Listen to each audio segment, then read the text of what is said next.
Reporty is a company that was founded 4 years ago, and our main goal is to change the people interact with the different emergency authorities during an emergency situation. We're currently 40 employees based in Israel with an office in New York and are operational globally. A word about the team. So we have a very strong board of advisory.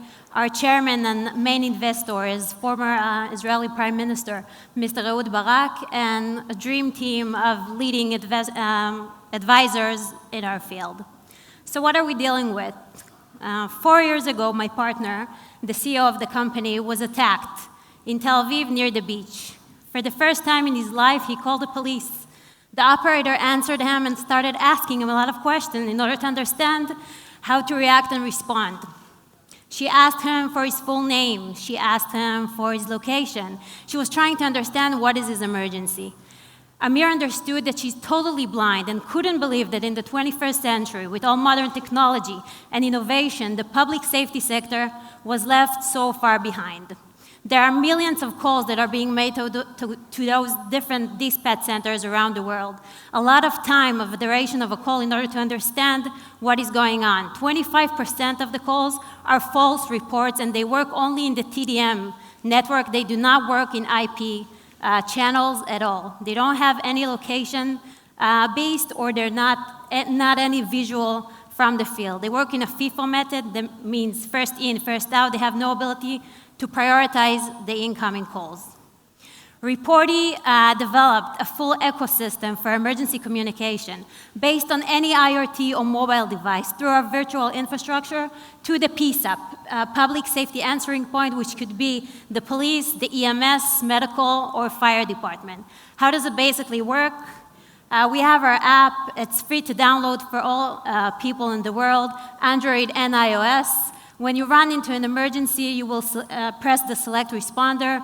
You choose the authority you want to reach, and immediately the camera will open and start transmitting live video, encrypted peer-to-peer from the device into the relevant command and control center with your exact location, even in the indoor space, which is a patent technology of the company, with your location and with the ability to chat if you're in a situation when you cannot talk.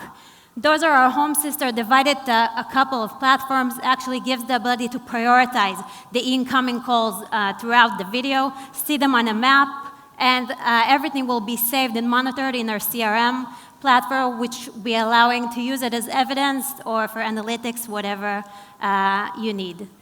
The call taker platform looks like this, which is actually all of the information that streams in from the field will appear on the screen. The operator will answer the phone. She will see the details of the person who's reporting, including disabilities, allergies, and medical history, the video from the external camera of the device, the location, and the chat. Actually, all of the data she needs in one push of a button to receive the data from the field and react accordingly. We also have an API that can integrate to any existing system. We understand we're not going to replace all of the existing solution in those big dispatch centers. That's actually a live example from the Israeli EMS, which we work nationally with.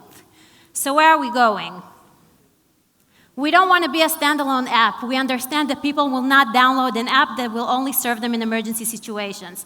We can, through our SDK, implement with any other app. It can be a social app or any other app that can use us as a distress button for any situation at all. Telco SDK, we are in very large strategic partnerships with telco providers. Even when there isn't an app on the phone, when somebody will dial 911 or 112, the technology will be open on the back because we will integrate into the network. Those are the companies that we're already in processes with. AT&T is going to be a signed contract by the end of the year. Smart cars goes without saying. The eCall initiative in Europe is going to be out in 2018. We're going to be implemented in any smart car that will be out on the roads, and the car will make a smart report automatically when the car has a problem. Wearable, again, for sport, for any other device from IoT that can communicate with the emergency services. It doesn't have to be necessarily by the phone. A word about our status. So we launched our operational system a year ago in October. We work in a full cooperation with the Israeli National Medical Institute. We have more than 500,000 downloads in Israel and all of the places we launched in the world. There are a lot of reports that are being made daily through the system. We dropped the duration of call from 2.5 minutes to 45 seconds. We work operationally in 160 countries, and we plan on spreading globally at our next round. We already saved a lot of lives, and that's what we plan to do in the future. Thank you.